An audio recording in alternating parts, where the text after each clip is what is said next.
Hello മക്കളെ, SSLC ഫിസിക്സിലെ first chapter effects of electric current അഥവാ വൈദ്യുതി പ്രവാഹത്തിൻ്റെ ഫലങ്ങൾ എന്ന് പറഞ്ഞ ചാപ്റ്ററിലെ ഏറ്റവും ഇമ്പോർട്ടൻ്റ് ആയുള്ളൊരു കോൺസെപ്റ്റാണ് നമ്മൾ ഈ ഒരു വീഡിയോയിൽ മനസ്സിലാക്കാൻ പോകുന്നത്. കോൺസെപ്റ്റിൻ്റെ പേരാണ് കറണ്ട്. അപ്പോൾ പലർക്കും കറണ്ട് എന്താണെന്ന് അറിയാം, പക്ഷെ ശരിക്കും കറണ്ട് എന്താണ്, അതിൻ്റെ ഇക്വേഷൻ എന്താണ്, ആ ഇക്വേഷൻ എങ്ങനെ ഉപയോഗിക്കണം എന്നുള്ള കാര്യം ഒരു SSLC വിദ്യാർത്ഥി ആദ്യം തന്നെ പഠിച്ചിരിക്കണം. അത് പഠിക്കാതെ നിങ്ങൾ ഈ ചാപ്റ്ററിൽ ഒന്നും നിങ്ങൾക്ക് മനസ്സിലാക്കാൻ പോകുന്നില്ല. ഓക്കെ, അപ്പോൾ നമുക്ക് എന്ത് ചെയ്യാം, അത് ഈ വീഡിയോയിൽ പഠിച്ചെടുക്കാം. മക്കളെ, നിങ്ങൾ മനസ്സിലാക്കേണ്ട കാര്യം, നിങ്ങൾക്ക് കംപ്ലീറ്റ് കാര്യങ്ങൾ, അതായത് SSLC ഫിസിക്സിലെ മാത്രമല്ല കെമിസ്ട്രി, ബയോളജി, മാത്സ്, സോഷ്യൽ എല്ലാ കാര്യങ്ങളും ഫുൾ കണ്ടന്റ് നമ്മുടെ SSLC ലക്ഷ്യ ബാച്ചിൽ അവൈലബിൾ ആണ്. സോ ബാച്ചിൽ നിങ്ങൾ ഇതൊരു അഡ്മിഷൻ എടുത്തില്ലെങ്കിൽ തീർച്ചയായിട്ടും ഫുൾ കണ്ടന്റിന് വേണ്ടി നിങ്ങൾ എന്ത് ചെയ്യുക, ബാച്ചിൽ അഡ്മിഷൻ എടുക്കുക. Record class, live class, study materials, exams, നിങ്ങൾക്ക് 10ാം ക്ലാസ്സിൽ ഫുൾ A+ കിട്ടാനുള്ള എല്ലാ കാര്യങ്ങളും നമ്മുടെ ബാച്ചിൽ ഉണ്ടാകുന്നതായിരിക്കും. ഓക്കെ, അപ്പോൾ ജോയിൻ ചെയ്യാൻ ആഗ്രഹമുള്ളവർ താഴെ നമ്പർ കൊടുത്തിട്ടുണ്ട്, ജോയിൻ ചെയ്യാം. റെഡി മക്കളെ? അപ്പോൾ നമുക്ക് സ്റ്റാർട്ട് ചെയ്യാം. എന്താണ് ഈ കറണ്ട് എന്ന് പറഞ്ഞാൽ? മക്കളെ, കറണ്ടിനെ പറ്റി രണ്ട് കാര്യങ്ങളാണ് നിങ്ങൾ മനസ്സിലാക്കേണ്ടത്. ഫസ്റ്റ്, കറണ്ടിൻ്റെ കോൺസെപ്റ്റ്. ഈ കറണ്ട് ഒഴുകുക എന്ന് പറഞ്ഞാൽ എന്താണ് അവിടെ ഒഴുകുന്നത്? വളരെ സിമ്പിളായിട്ട് പറയുകയാണെങ്കിൽ എത്രയേ ഉള്ളൂ. നിങ്ങൾ ഏതൊരു മെറ്റീരിയൽ എടുക്കുകയാണെങ്കിൽ, ഏത് മെറ്റീരിയൽ, ഫോർ എക്സാമ്പിൾ ഈ സാധനം ഈ ഒരു കോപ്പറിൻ്റെ വയർ, എൻ്റെ ടീഷർട്ട്, എല്ലാത്തിലും എന്തുണ്ടാവും? എല്ലാ മെറ്റീരിയൽസും ലോകത്തിലുള്ള എന്ത് വെച്ചിട്ടുണ്ടാക്കിയിരിക്കുന്നത്, ആറ്റംസ് വെച്ചിട്ടുണ്ടാക്കിയിരിക്കുന്നത്.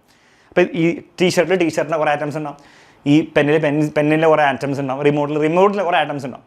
ഈ ആറ്റംസിൻ്റെ ഉള്ളിൽ ആരൊക്കെ ഉണ്ട്?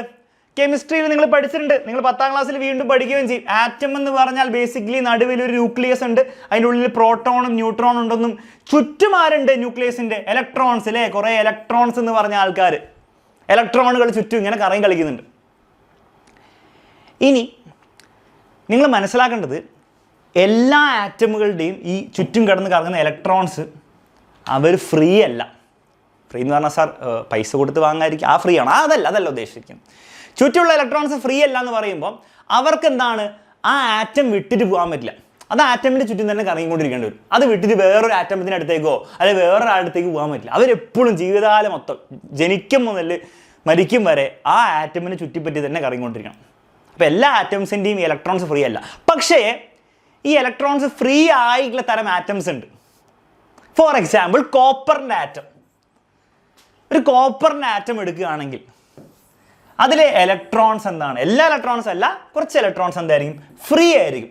ഫ്രീ എന്ന് പറഞ്ഞാൽ എന്താണ്? അതിന് വേണമെങ്കിൽ ഈ ആറ്റമിനെ വിട്ടിട്ട് അടുത്ത ആറ്റമിലേക്ക് പോവാം, അല്ലെങ്കിൽ വേറെ എവിടെയിലേക്ക് പോവാം. അത് ഫ്രീ ആണ്, നിർബന്ധമില്ലാതെ ചാടി കളിക്കണം, പക്ഷെ അതിന് പറ്റും. അങ്ങനെ ഫ്രീ ഇലക്ട്രോണുകളുള്ള ആറ്റംസിനെയാണ് നമ്മൾ എന്ത് വിളിക്കുക? കണ്ടക്ടേഴ്സ് എന്ന് വിളിക്കുക. ഇലക്ട്രിസിറ്റി കണ്ടക്ട് ചെയ്യുന്ന ആൾക്കാർ. ഫോർ എക്സാമ്പിൾ അലൂമിനിയം, കോപ്പർ ഒക്കെ ഇലക്ട്രിസിറ്റി കണ്ടക്ട് ചെയ്യും. അവരുടെയൊക്കെ പ്രത്യേകത എന്താണ്? ആ കോപ്പറിൻ്റെ അലൂമിനിയത്തിൻ്റെ ഒക്കെ ആറ്റംസ് എന്തായിരിക്കും മക്കളെ? അതൊക്കെ അതിൽ ആറ്റംസിൽ കുറച്ച് ഇലക്ട്രോൺസ് ഫ്രീ ആയിരിക്കും, അവർക്ക് ഒഴുകാൻ പറ്റും. എന്നാൽ ഈ ടീഷർട്ടിലെ ആറ്റംസ്, ഈ റിമോട്ടിലെ ആറ്റംസ്, പ്ലാസ്റ്റിക് വെച്ചുണ്ടാക്കിയ സാധനങ്ങളെ ആറ്റംസ്, മരക്കഷ്ണത്തിലെ ആറ്റംസ്, അതിനൊന്നും ഇലക്ട്രോൺസ് ഇങ്ങനെ ഫ്രീ അല്ല, അവർക്ക് ഒഴുകാൻ പറ്റില്ല. ഓക്കെ, അപ്പോൾ ഇതാണ് ബേസിക് കാര്യങ്ങൾ മനസ്സിലാക്കേണ്ടത്.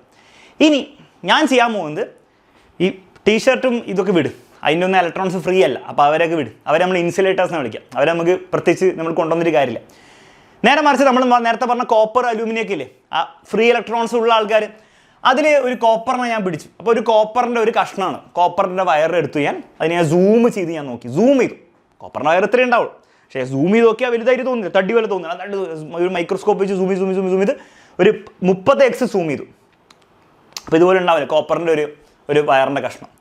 ഞാൻ പറഞ്ഞു കോപ്പറിൻ്റെ ഒരു വയറിൻ്റെ കഷ്ണത്തിൽ എന്താണ്, കുറേ ആറ്റംസ് ഉണ്ടാവും എന്ന് മാത്രമല്ല, ആ ആറ്റംസിൽ കുറേ ഫ്രീ ആയിട്ടുള്ള ഇലക്ട്രോൺസ് ഉണ്ട്. ആ ഫ്രീ ആയിട്ടുള്ള ഇലക്ട്രോൺസ് ആണ് നിങ്ങൾ ഈ കാണുന്നത്, മഞ്ഞ കളറിൽ കാണുന്ന അവരുടെ ഫ്രീ ഇലക്ട്രോൺസ് ആണ്.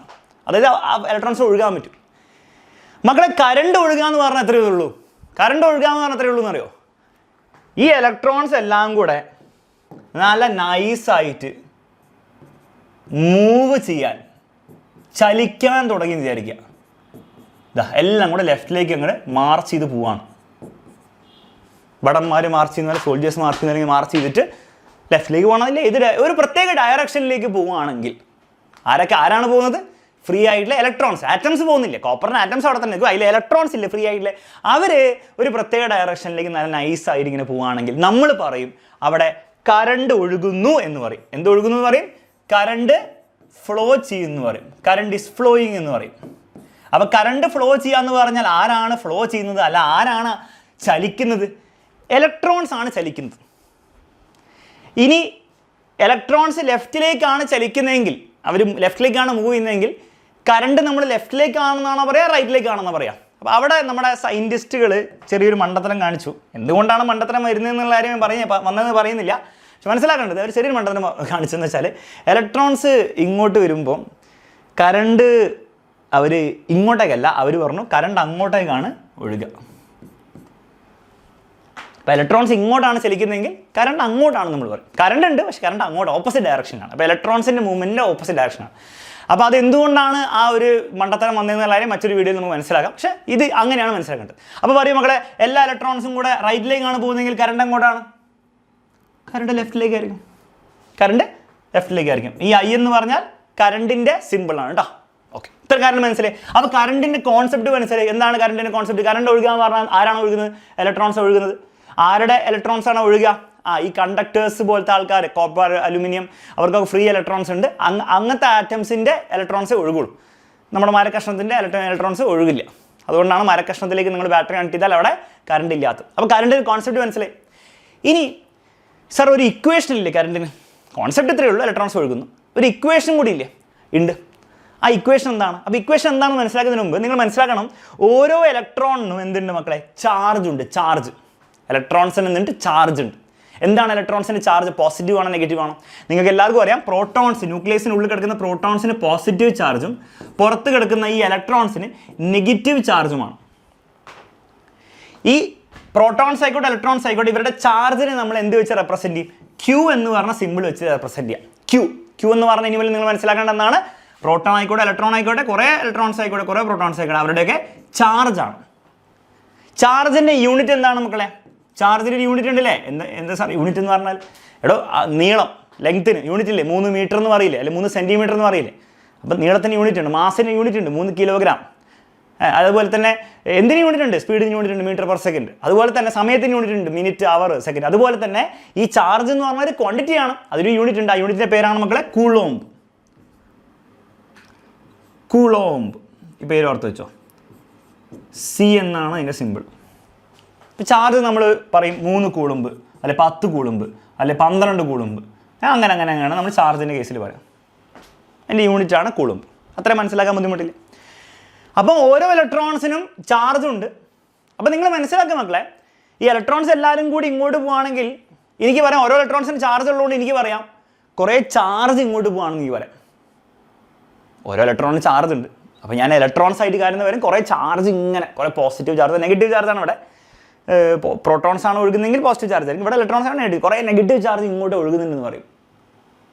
അങ്ങനെയാണ് കറണ്ടിനെ നമ്മൾ മാത്തമാറ്റിക്കലി ഒരു ഇക്വേഷൻ രൂപത്തിൽ കാണിക്കുമ്പോൾ നമ്മൾ എങ്ങനെ കാണിക്കുക അറിയോ? കറണ്ട് എന്ന് പറഞ്ഞാൽ എത്രയേ ഉള്ളൂ മക്കളെ? Current I is equal to, I എന്ന് പറഞ്ഞാൽ കറണ്ടാണ്, ഇറ്റ് ഈസ് ഈക്വൽ ടു എത്ര ചാർജ് ഒഴുകി, ക്യൂ ആണ്. എത്ര ചാർജ് ഒഴുകിയെന്നാണോ? അല്ല, എത്ര ചാർജ് ഒഴുകി പെർ യൂണിറ്റ് ടൈം, അതായത് പെർ സെക്കൻഡിൽ എത്ര ചാർജ് ഒഴുകുന്നു, അതാണ് ഈ കറണ്ട് എന്ന് പറഞ്ഞ സാധനത്തിനെ നമ്മൾ മാത്തമാറ്റിക്കലി റെപ്രസെൻറ്റ് ചെയ്യും. ഇതിൻ്റെ അർത്ഥം എന്താണ്? അർത്ഥം വളരെ സിമ്പിളാണ്. ഞാൻ ഒരു എക്സാമ്പിൾ വെച്ച് പറഞ്ഞുതരാം മക്കളെ. ഒരു പ്രത്യേക സ്ഥലത്ത് കൂടെ ഒരു 3 കൂളുമ്പ് ചാർജ് ഒഴുകി എന്ന് വിചാരിക്കാം. 3 കൂളുമ്പ് ചാർജാണ് ഒഴുകി. അപ്പോൾ കറണ്ട് എത്രയായിരിക്കും? 3 കൂളുമ്പായിരിക്കും. അല്ലല്ല, കറണ്ട് എന്ന് പറഞ്ഞാൽ ചാർജ് അല്ല, എത്ര ചാർജ് ഒഴുകിയെന്നല്ല കറണ്ട് വന്ന്. കറണ്ട് പറയുന്നത് പെർ ടൈം എത്ര ഒഴുകി. അപ്പം ഞാൻ പറയുകയാണ് time is equal to 1 second. അതായത് 3 കൂളുമ്പ് ഒഴുകിയത് 1 സെക്കൻഡ് സമയത്താണ്. 1 സെക്കൻഡ് ഞാൻ നോക്കിക്കൊണ്ടിരിക്കുമ്പോൾ 3 കൂളുമ്പ് ഭാഗത്തുകൂടെ ഒഴുകിപ്പോയി. അങ്ങനെയാണ് കറണ്ട് എത്രയാണ്? അങ്ങനെയാണ് current I is equal to Q by T ആണല്ലോ. ക്യൂ എത്രയാണ്? 3. ടൈം എത്രയാണ്? 1 സെക്കൻഡ്. 3/1 എത്രയാണ് മക്കളെ? 3/1 3 തന്നെയാണ്. അപ്പോൾ കറണ്ട് ഇവിടെ എത്രയാണ്? 3 ആണ്. പക്ഷെ കറണ്ടിൻ്റെ യൂണിറ്റ് എന്താണ് സർ? ഇത് കൂളുമ്പാണ്, ഇവിടെ സെക്കൻഡാണ് വരിക. അപ്പോൾ കൂളുമ്പ് പെർ സെക്കൻഡ് അല്ലേ? കൂളുമ്പ് പെർ സെക്കൻഡാണ് വരിക. പക്ഷെ കൂളുമ്പ് പെർ സെക്കൻഡ് നമ്മൾ എന്ത് വിളിക്കുന്ന അറിയോ? നമ്മൾ ആംബിയർ എന്ന് വിളിക്കും. ഈ കൂളുമ്പ് പെർ സെക്കൻഡ് നമ്മൾ വിളിക്കും ആംബിയർ. അതാണ് കറണ്ടിൻ്റെ യൂണിറ്റ്. അപ്പോൾ 3 കൂളുമ്പ് ചാർജ് 1 സെക്കൻഡിൽ ഒരു സ്ഥലത്ത് കൂടി ഒഴുകി പോയാൽ നമ്മൾ പറയും അവിടെ 3 ആംബിയർ കറണ്ടാണ്. അങ്ങനെയാണ് എൻ്റെ ചോദ്യം. കുറച്ചുകൂടി കോംപ്ലിക്കേറ്റഡ് ആക്കാം. 6 കൂളുമ്പ് ചാർജ് 2 സെക്കൻഡിൽ ഒഴുകിപ്പോയാലോ? ഞാൻ 2 സെക്കൻഡ് നോക്കിയിരുന്നു. 6 കൂളുമ്പ് ചാർജ്, ഡബിൾ, നേരത്തെ തന്നെ ഡബിൾ ഒഴുകി. അപ്പോൾ കറണ്ട് എത്രയായി? അപ്പോഴും കറണ്ട് എത്ര തന്നെ ആയിരിക്കും? ക്യൂ ബൈ ടി ആണ്, 6/2. അപ്പോഴും 3 ആംബിയർ ആയിരിക്കും. അപ്പോൾ കറണ്ട് എന്തിനെയല്ല ഡിപ്പെൻഡ് ചെയ്യുക? ചാർജിനെ മാത്രമല്ല ഡിപ്പെൻഡ്. ചാർജ് ഡബിൾ ആയി എന്ന് വെച്ചാൽ കറണ്ട് ഡബിൾ ആവില്ല. കറണ്ട് ടൈമിനോട് കൂടി ഡിപ്പെൻഡ് ചെയ്യും. അപ്പോൾ 6 കൂളുമ്പോൾ 2 സെക്കൻഡിൽ ഒഴുകിയെന്ന് പറഞ്ഞാൽ അതിൻ്റെ അർത്ഥം എന്ത് തന്നെയാണ്? 1 സെക്കൻഡിൽ എത്ര ഒഴുകിണ്ടാവുള്ളൂ? 3 കൂളുമ്പോൾ ഒഴുകിണ്ടാവുള്ളൂ. അപ്പോൾ കറണ്ട് 3 ആംപിയറിൻ്റെ. അപ്പം കറണ്ട് എന്ന് പറയുന്നത് എന്താണ് പറയുന്നത്? 1 സെക്കൻഡിൽ എത്ര ചാർജ് ഒഴുകിപ്പോയി എന്നുള്ളതിനെയാണ് കറണ്ട് കാണിക്കുന്നത്. അപ്പോൾ ഇത്രയും കാര്യങ്ങൾ 1 സെക്കൻഡിൽ നോക്കി നിന്നാൽ എത്ര ചാർജ് ഒഴുകിപ്പോകും, അത്രേ ഉള്ളൂ കറണ്ട്. വേറെ ഒന്നും ആലോചിക്കാനില്ല. ഇപ്പോൾ കറണ്ടിൻ്റെ കോൺസെപ്റ്റ് മനസ്സിലായി, അതിൻ്റെ ഇക്വേഷൻ മനസ്സിലായി, അതിൻ്റെ യൂണിറ്റ് മനസ്സിലായി, എല്ലാ കാര്യങ്ങളും മനസ്സിലായി. ഇനി നമുക്ക് എന്ത് ചെയ്യാം? കുറച്ച് ചോദ്യങ്ങൾ ചെയ്യാം. പിടിക്കൂ. If 10 coulomb charge flows through an area and 2 seconds, what is the current? Try ചെയ്ത് നോക്കിയാൽ മകളെ. 10 കൂളുമ്പാണ് 2 സെക്കൻഡ് ഒഴുകുന്നെങ്കിൽ കറണ്ട് എത്രയായിരിക്കും? ട്രൈ ചെയ്ത് നോക്കുക. വീഡിയോ പോസ് ചെയ്തിട്ട് ഇക്വേഷൻ എഴുതുക. Current is equal to Q/T. Q എത്രയാണ് മക്കളെ? Q എത്രയാണ്? 10 കൂളുമ്പാണ്. ടൈം എത്രയാണ്? 2. 10/2 5. യൂണിറ്റ് എന്താണ്? ആംബിയർ. 5 ആംബിയർ ആണ് അവിടുത്തെ കറണ്ട്. അതായത് അതിൻ്റെ അർത്ഥം എന്താണെന്ന് കൂടി മനസ്സിലാക്കിക്കോ. 5 കൂളുമ്പായിരിക്കും 1 സെക്കൻഡിലൂടെ കടന്നു പോകാം. 10 കൂളുമ്പോൾ 2 സെക്കൻഡിലാണെങ്കിൽ കറണ്ട് 5 ആംബിയർ എന്ന് പറഞ്ഞാൽ 5 കൂളുമ്പായിരിക്കും 1 second, which is logically make sense. അപ്പോൾ ഇങ്ങനത്തെ ചോദ്യങ്ങൾ എക്സാമിൽ ചോദിക്കും. അപ്പോൾ നിങ്ങൾ കംഫർട്ടബിൾ ആയിരിക്കണം. ഇനി ഇതിനെ കുറച്ചും കൂടി ബുദ്ധിമുട്ട് എങ്ങനെ ആക്കാൻ പറ്റും എന്ന് ഞാൻ പറഞ്ഞുതരാം. ഇങ്ങനെ ചോദിച്ചാൽ എന്ത് ചെയ്യും? ഒന്ന് ട്രൈ ചെയ്ത് നോക്കിക്കേ. If 600 coulomb charge flows through an area 5 minutes, then what is the current? അപ്പോൾ കറണ്ട് എന്ന് പറഞ്ഞു കഴിഞ്ഞാൽ ചാർജ് ബൈ ടൈം തന്നെയാണ്. ചാർജ് എത്രയാണ്? 600 ആണ്. നിങ്ങൾ എല്ലാവരും ചെയ്തിട്ടുണ്ടെങ്കിൽ ഇങ്ങനെയായിരിക്കും. 600/5. എന്നിട്ട് അത് ചെയ്തിട്ട് ആൻസർ എഴുതിയിട്ടുണ്ടാവും. 600/5 എത്ര വരിക? 120 വരും. അതാണ് നിങ്ങൾ ചെയ്ത്. അങ്ങനെ അത് തെറ്റാണ്. കാരണം നിങ്ങൾ മനസ്സിലാക്കേണ്ടത് സമയം ഇവിടെ തന്നിരിക്കുന്നത് 5 മിനിറ്റിലാണ്. പക്ഷെ സമയം നിങ്ങൾ ഇക്വേഷനിൽ എഴുതേണ്ടത് എപ്പോഴും സെക്കൻഡ്സിലാണ്. അപ്പം 5 മിനിറ്റിന് 5000 എഴുതാൻ പറ്റില്ല. അത് സെക്കൻഡ്സിലേക്ക് കൺവേർട്ട് ചെയ്യണം. എങ്ങനെയാണ് മക്കളെ മിനിറ്റിനെ സെക്കൻഡിലേക്ക് മാറ്റുക? നിങ്ങൾക്ക് എല്ലാവർക്കും അറിയാം 1 മിനിറ്റ് എന്ന് പറഞ്ഞാൽ എത്ര സെക്കൻഡാണോ? 1 മിനിറ്റ് എന്ന് പറഞ്ഞാൽ 60 സെക്കൻഡാണ്. അപ്പോൾ 5 മിനിറ്റ് എന്ന് പറഞ്ഞാൽ എത്ര സെക്കൻഡ് ആയിരിക്കും? ബേസിക്കലി മിനിറ്റിനെ സെക്കൻഡിലാക്കാൻ 60 കൊണ്ട് മൾട്ടിപ്ലൈ ചെയ്താൽ മതിയില്ലേ? 60 കൊണ്ടല്ലേ മൾട്ടിപ്ലൈ ചെയ്തത്. അപ്പോൾ 5നെ 60 കൊണ്ട് മൾട്ടിപ്ലൈ ചെയ്തേ. 5നെ 60 കൊണ്ട് മൾട്ടിപ്ലൈ ചെയ്ത് 5 × 6 30, പിന്നെ ഒരു 0 കൂടെ 300 സെക്കൻഡാണ്. അപ്പോൾ 5 മിനിറ്റ് എന്ന് പറഞ്ഞാൽ ടൈം എത്രയാണ്? സെക്കൻഡ്സിലാക്കാം 300 ആണ്. ആ 300 ആണ് നിങ്ങൾ ഇട്ട് കൊടുക്കേണ്ടത്. 600/300 2 ആംബിയറേ ഉള്ളൂ കറണ്ട്. അപ്പോൾ ടൈം മിനിറ്റിലാണ് വന്നെങ്കിൽ സെക്കൻഡ്സിലേക്ക് മാറ്റി വേണം നിങ്ങൾ ചെയ്യാൻ. അപ്പോൾ ഈ ഒരൊറ്റ കാര്യം കൂടെ ഓർത്ത് വെച്ചാൽ നിങ്ങൾക്ക് സിമ്പിളായിട്ട് എല്ലാ ചോദ്യം ചെയ്യാൻ പറ്റും. കറണ്ടും ചാർജ് റിലേറ്റഡ് എന്ത് ചോദ്യം പരീക്ഷയിൽ വന്നാലും ചെയ്യാൻ പറ്റും. മാത്രമല്ല ഇനിയുള്ള കോൺസെപ്റ്റുകൾ നിങ്ങൾക്ക് ഈസിയായി മനസ്സിലാവും. അപ്പോൾ ഇതൊന്നും കൂടി സെറ്റ് ആക്കാൻ വേണ്ടി 2 ഹോംവർക്ക് ക്വസ്റ്റ്യൻസ് ഞാൻ നിങ്ങൾക്ക് തരാം. അത് രണ്ടും നിങ്ങൾ ചെയ്തിട്ട് കമൻറ്റ് ബോക്സിൽ ആൻസർ ഇടണം. ഫസ്റ്റ് ക്വസ്റ്റ്യൻ സിമ്പിളായിട്ടുള്ള ക്വസ്റ്റ്യൻ ആണ്. Current is equal to